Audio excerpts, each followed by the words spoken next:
Hey everyone, thanks for tuning in. I know you're all busy people, so we'll jump right into it. Sounds good to me. So we're taking a deep dive today into the ideas from Atomic Habits by James Clear. Right. And specifically, we're going to be drawing from a podcast script that breaks it all down. Okay. Um, and this is like seriously insightful stuff. Yeah. Have you ever heard the saying, you don't rise to the level of your goals, you fall to the level of your systems? I have heard that, yes. Well, that's kind of like the core concept here. Yeah. And we're going to unpack why tiny changes can lead to big results. Okay. We'll explore those 4 laws of behavior change that are in the book, and even get into how your identity can shape your habits. Interesting. So get ready, because this stuff is really going to help you transform your life. What I find really interesting about this book is how it challenges that whole myth of overnight success. Okay. Clears argues that real lasting change, it doesn't come from some big grand gesture. It comes from consistently making these tiny little improvements over time. That makes a lot of sense. You know, it's kind of like investing. Like you wouldn't expect to just become a millionaire overnight. Right. But like if you consistently invest even a small amount, Yeah. like even just $1 a day over time, that can really add up. It really can. Is that kind of what Clear's talking about with habits? Exactly. He's saying instead of trying to change everything at once, which can be super overwhelming and unsustainable, For sure. he says we should focus on those atomic habits. Okay. Those tiny changes that when you repeat them consistently, they lead to those remarkable results. Okay, so tiny changes, big results. Exactly. I like that. Yeah. But how do we actually put this into practice? Well, that's where those 4 laws of behavior change come in. Okay. They basically provide a framework for building good habits and breaking bad ones. Gotcha. So the first law is make it obvious. And it's all about designing your environment to make that desired behavior like the easiest, most automatic choice. So instead of relying on willpower, Yeah. we're kind of setting ourselves up for success Yeah. by making that good habit the most visible option. Precisely. And the podcast script gives this great example. Okay. If you want to exercise more, Yeah. lay out your workout clothes the night before. Okay. And that acts as a visual cue Yeah. that makes it more obvious. Makes sense. But here's where it gets even more interesting. Okay. By making that desired action more visible, you're basically priming your brain to just automatically choose it. Oh, wow. So we're not just relying on discipline. Yeah. We're like hacking our brain's wiring to make those good habits easier. Exactly. The second law is make it attractive. Okay. And this means pairing the habit you want to build Yeah. with something that you actually enjoy. Oh, I've definitely experienced this. Like, I used to hate cleaning. But then I started listening to my favorite podcasts while I tidied up. Oh, nice. Now it's almost like a reward. See, that's a perfect example. Yeah. When you associate a desired habit with something pleasurable, Right. you're more motivated to do it. For sure. And it's not just about those external rewards either. Okay. It actually taps into the dopamine system in our brains, Oh, wow. which makes the habit more appealing on a neurological level. Okay, so make it obvious is about making the habit easy to choose. Right. And make it attractive is about making it enjoyable. Yeah. What's next? So the third law is make it easy. Okay. And this is where starting ridiculously small comes into play. Okay. It's all about reducing friction, making that initial step so easy Yeah. that it's almost impossible to fail. So instead of aiming to run a marathon right away, Right. you might just start with like a 5-minute walk. Exactly. Or if you want to start writing every day, Yeah. commit to writing just one sentence. Okay. The goal is to build that momentum and consistency, not to overwhelm yourself with these unrealistic expectations. That makes sense. Mm. But I do wonder, is there a point where starting too small could backfire?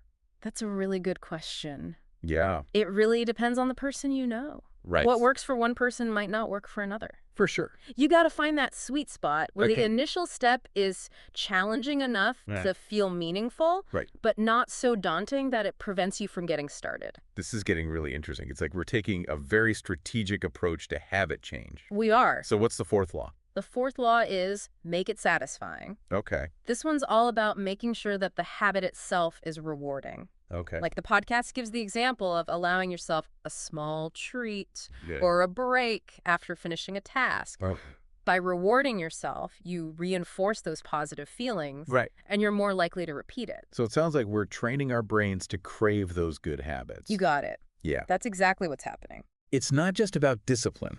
It's about rewiring our reward system. Right, I exactly. love how this combines like psychology and neuroscience. Yeah. It's like we're getting a backstage pass to how our brains work. I know, it's fascinating, right? But what about breaking bad habits? Do these laws apply there too? Oh, they absolutely do. All In right. fact, the same 4 laws can be applied in reverse Oh, interesting. to break those bad habits. Okay, so how does that work? Well, it's like flipping the script on Okay. those unwanted behaviors. So do we just do the opposite of what we do for good habits? Exactly. To break a bad habit, you want to make it invisible, Okay. meaning remove those triggers from your environment. Gotcha. Let's say you're trying to cut back on social media. Yeah. You could delete those apps from your phone Okay. or log out of your account so you're not constantly bombarded Right. with notifications. Yeah, that makes sense. This just reduces temptation For sure. and makes it harder to just mindlessly engage. That's a great strategy. It's like putting those tempting treats out of sight Exactly. when you're trying to eat healthier. Right, yeah. Removing the temptation. Yeah. Okay, so next we would make it unattractive. Right. So how do we do that? This is where you want to associate the habit with negative consequences Okay. so that the downsides outweigh any, like, short-term gratification. Oh, that's interesting. Yeah. So it's not just about avoiding the triggers. Nope. It's about actively reframing how we think about the habit itself. Precisely. It's about changing that whole narrative in our minds. Okay, so then we have make it difficult. Yes. So tell me about that one. This involves adding barriers or increasing the effort required to engage. Okay. So instead of having your phone constantly at hand, All right. you could put it in another room Okay. or even use an app blocker Yeah. to restrict access during specific times. So it's about strategically introducing friction Exactly. to make that bad habit less appealing. Exactly. And finally, you want to make it unsatisfying. Okay. This could involve introducing accountability, Okay. like telling a friend about your goal Right. or joining a support group. Gotcha. Or you could use a habit tracking app Yeah. that makes you face the consequences of slipping up. Right. The key here is to remove any sense of reward Yeah. associated with that bad habit Makes sense. and replace it with a negative consequence. I love this whole concept of flipping the 4 laws. Yeah, that's pretty neat. It's like Yeah. we're outsmarting those bad habits by making them less appealing and harder to access. You got it. Now, something you said earlier really resonated with me. Yeah. What was that?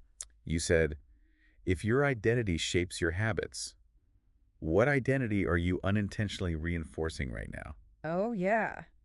That's a powerful question. It is, isn't it? It really is. It makes us examine our daily actions Right. and consider if they're really aligned with who we want to be. Yeah. Are we unconsciously reinforcing identities that we don't want anymore? Right. Like, for example, if you constantly hit that snooze button, maybe you're reinforcing that identity of someone who procrastinates Right. or someone who lacks discipline. Yeah. And that's not really how I see myself. Exactly. It's about becoming aware of those patterns Right. and asking yourself, Yeah. is this who I really want to be? Do these actions reflect the person I want to become? And if not, how can we shift our habits to align with the identity we want? That's where the 4 laws of behavior change come back into play. Okay. But this time with a focus on identity. Okay. By consciously designing our environment, Yeah. making desired habits attractive and easy, Uh-huh. and rewarding ourselves for consistency, Right. we can start to reshape our actions Okay. and ultimately our identity. So it's like we're using those small atomic habits as building blocks Exactly. to create the person we want to be. Precisely. It's a process of aligning our actions with our values and aspirations, Yeah. gradually shaping our identity through consistent effort. This is so interesting how this all ties together. It is. It's like we're not just changing our behaviors. Right. We're actually changing our self-perception, Yeah. which leads to even more positive changes. That's the beauty of it. It's a positive feedback loop. Yeah. As we build new habits and achieve small wins, Right. those wins reinforce our desired identity, Okay. making us more likely to stick with those positive behaviors. Yeah, I see. And that, in turn, leads to further growth and transformation. It's like we're sculpting ourselves. Yes. One small habit at a time. Exactly. But remember, lasting change takes time and effort. Of course. It's a journey, not a destination. Right. It's like learning to play an instrument or mastering a new skill. Exactly. We wouldn't expect to just become virtuosos overnight. Right. It takes consistent practice, patience, and a willingness to embrace the process. For sure. And of course, there will be challenges along the way. Absolutely. Setbacks are inevitable. But it's how we respond to those setbacks that matters most. So how should we respond to those setbacks? The book emphasizes self-compassion and embracing the process, even with its imperfections. So it's not about beating ourselves up for every misstep. No, it's about learning from those experiences and adjusting our approach as needed. So it's about being kind to ourselves throughout the process, Exactly. acknowledging that slip-ups are normal Yes, and that they don't define our worth or our ability to succeed. absolutely. It's about viewing those setbacks as opportunities, Okay. not as failures. Gotcha. And it's about celebrating those small wins along the way. Right. Those moments that remind us we're making progress. Yeah. No matter how small it may seem, Okay. those small wins are essential. Yeah. They build momentum and maintain motivation. They're like fuel for the journey. Exactly. Celebrating those wins helps reinforce the positive feelings, Right. which makes us more likely to continue. It makes a lot of sense. Now, before we wrap up part 2, Good. I want to circle back to something we touched on earlier. Yeah. That potential impact of atomic habits on a larger scale. Right. The idea that our individual habits can contribute to collective change. Yes. Such an inspiring thought. It is. Think about the implications for addressing global challenges, Yeah. like climate change, poverty, or inequality. Right. Imagine if we all committed to making small positive changes in our daily lives, Yeah. reducing our carbon footprint, supporting ethical businesses, Yeah. advocating for social justice. It's like we're all part of a giant web. Right. And our actions, Yeah. however small they may seem, Mm-hmm. can create a positive impact that extends far beyond ourselves. Exactly. It's about recognizing that we all have the power to make a difference, Right. one tiny habit at a time. That's such an empowering message. I know, right? Gives me hope that even amidst these global challenges, Yeah. we can all contribute to a better future. We can. That's a powerful thought to carry with us. It is. As we move into the final part of our deep dive, Yes. we'll explore some practical takeaways for putting these ideas into action. I'm excited for that. They absolutely do. In fact, the same 4 laws can be applied in reverse to break bad habits. It's like flipping the script on those unwanted behaviors. Oh, okay. So how does that work? Do we just do the opposite of what we do for good habits? Exactly. To break a bad habit, you would make it invisible, meaning removing those triggers from your environment. Let's say you're trying to cut back on social media. Okay. You could delete those apps from your phone or log out of your accounts so you're not constantly bombarded with notifications. Yeah, that makes sense. It's like putting those tempting treats out of sight when you're trying to eat healthier. Right. Next, you would make it unattractive. This involves associating the habit with negative consequences, shifting your mindset so the downsides outweigh any short-term gratification. Okay. For instance, you could remind yourself of how excessive social media use can lead to feelings of comparison anxiety or even sleep disturbances. That's interesting. It's not just about avoiding the triggers. It's about actively reframing how we think about the habit itself. Precisely. It's about changing the narrative in our minds. Then we have make it difficult. This involves adding barriers or increasing the effort required to engage in the bad habit. Okay. Instead of having your phone constantly at hand, you could put it in another room or even use an app blocker to restrict access to certain websites or apps during specific times. So it's about strategically introducing friction to make the bad habit less appealing. Exactly. And finally, you would make it unsatisfying. This could involve introducing accountability, like telling a friend about your goal or even joining a support group. Okay. Or you could use a habit tracking app that makes you face the consequences of slipping up. The key is to remove any sense of reward associated with the bad habit and replace it with a negative consequence. This whole concept of flipping the 4 laws is fascinating. It's almost like we're outsmarting those bad habits by making them less appealing and harder to access. That's a great way to put it. It's about taking a proactive approach to habit change, both in terms of building good habits and breaking bad ones. But remember, it's not about being perfect. Slip-ups happen, and that's okay. Speaking of slip-ups, something he said earlier really resonated with me. If your identity shapes your habits, what identity are you unintentionally reinforcing right now? That's a pretty powerful question. It is, isn't it? It challenges us to examine our daily actions and consider whether they're aligned with the person we want to be. Are we unconsciously reinforcing identities we no longer want? Right. For example, if I constantly hit the snooze button, maybe I'm unintentionally reinforcing the identity of someone who procrastinates or someone who lacks discipline, even if that's not how I see myself. Exactly. It's about becoming aware of those patterns and asking ourselves, is this really who I want to be? Do these actions reflect the person I aspire to become? And if not, how can we start shifting our habits to align with the identity we desire? That's where the four laws of behavior change come back into play, but this time with a focus on identity. By consciously designing our environment, making desired habits attractive and easy, and rewarding ourselves for consistency, we can start to reshape our actions and ultimately our identity. So it's like we're using those small atomic habits as building blocks to create the person we want to be. Precisely. It's a process of aligning our actions with our deepest values and aspirations, gradually shaping our identity through consistent effort. It's not about willpower or forcing ourselves to do things we hate. It's about becoming the person we envision ourselves to be one small, deliberate step at a time.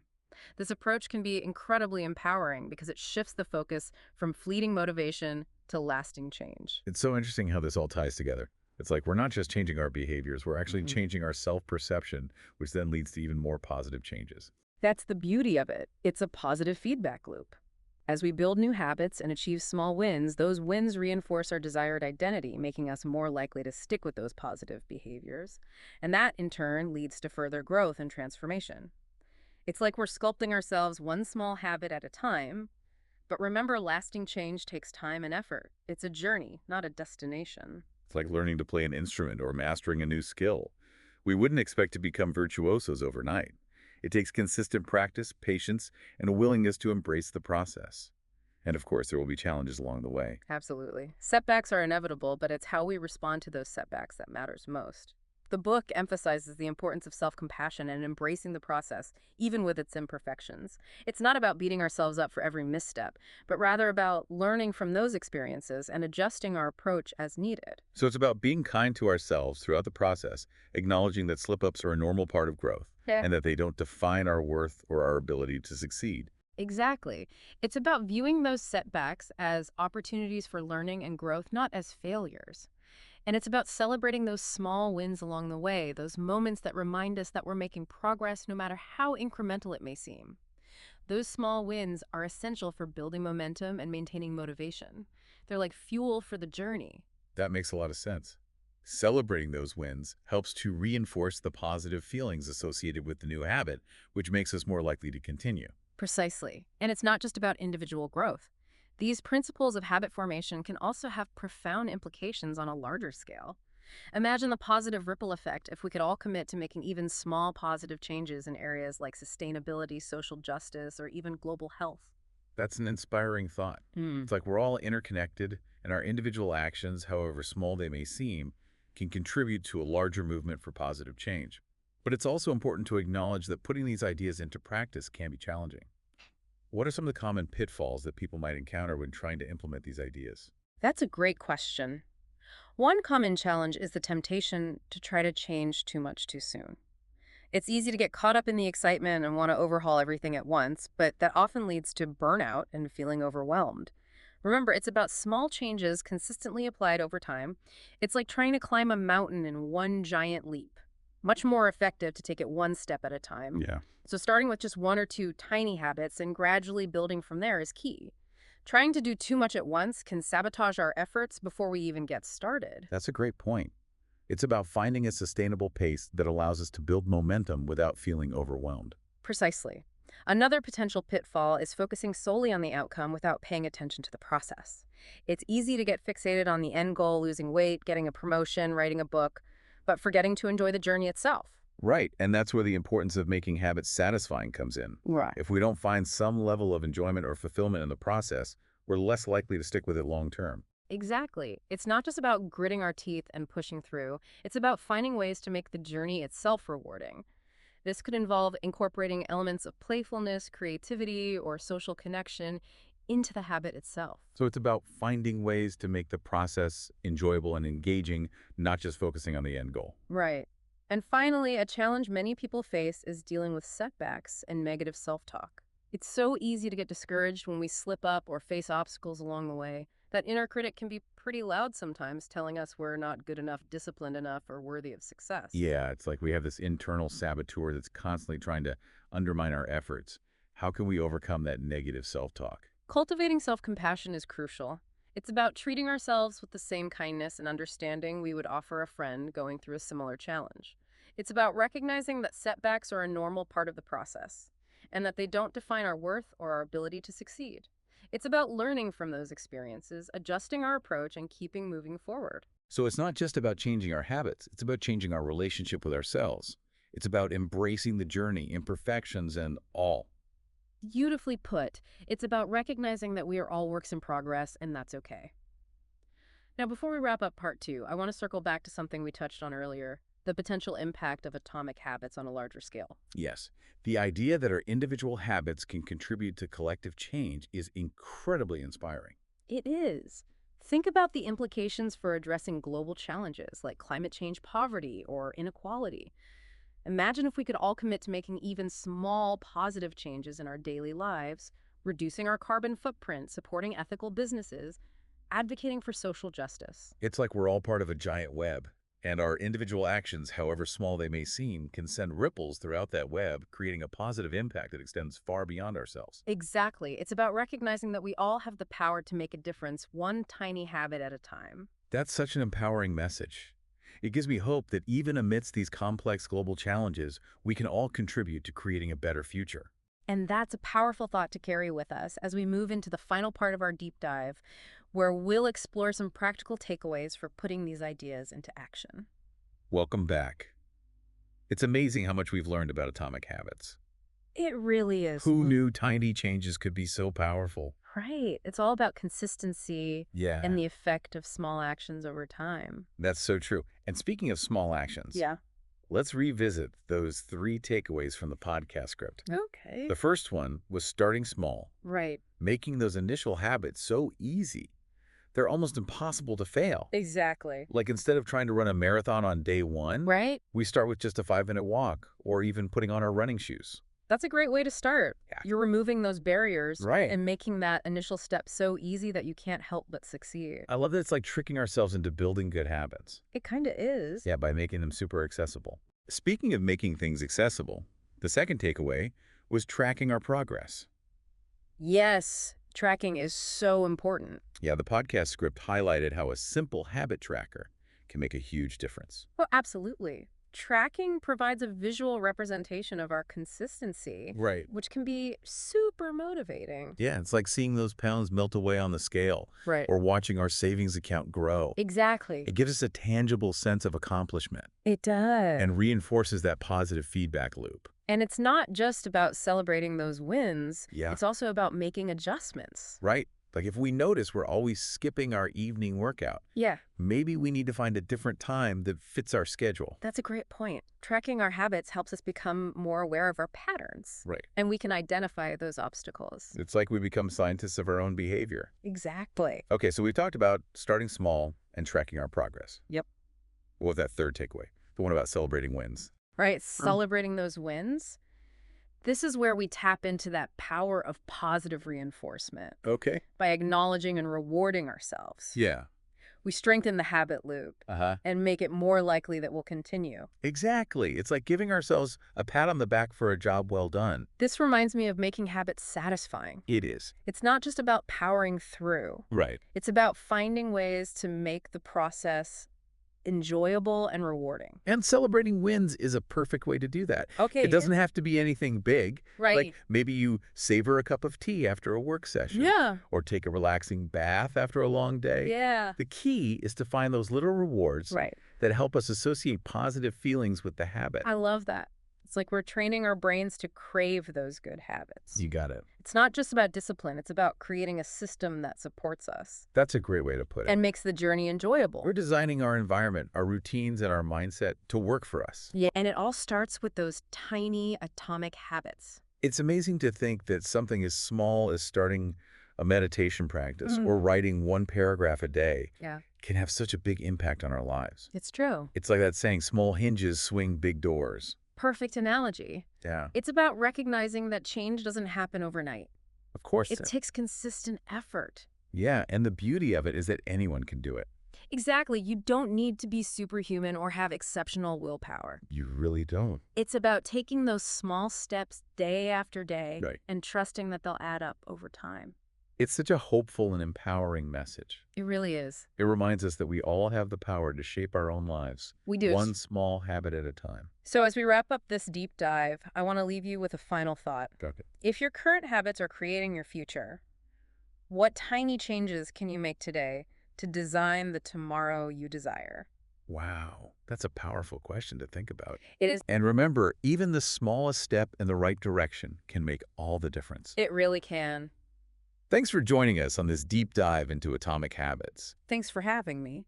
We hope you feel inspired to start building those tiny habits that will lead to big transformations.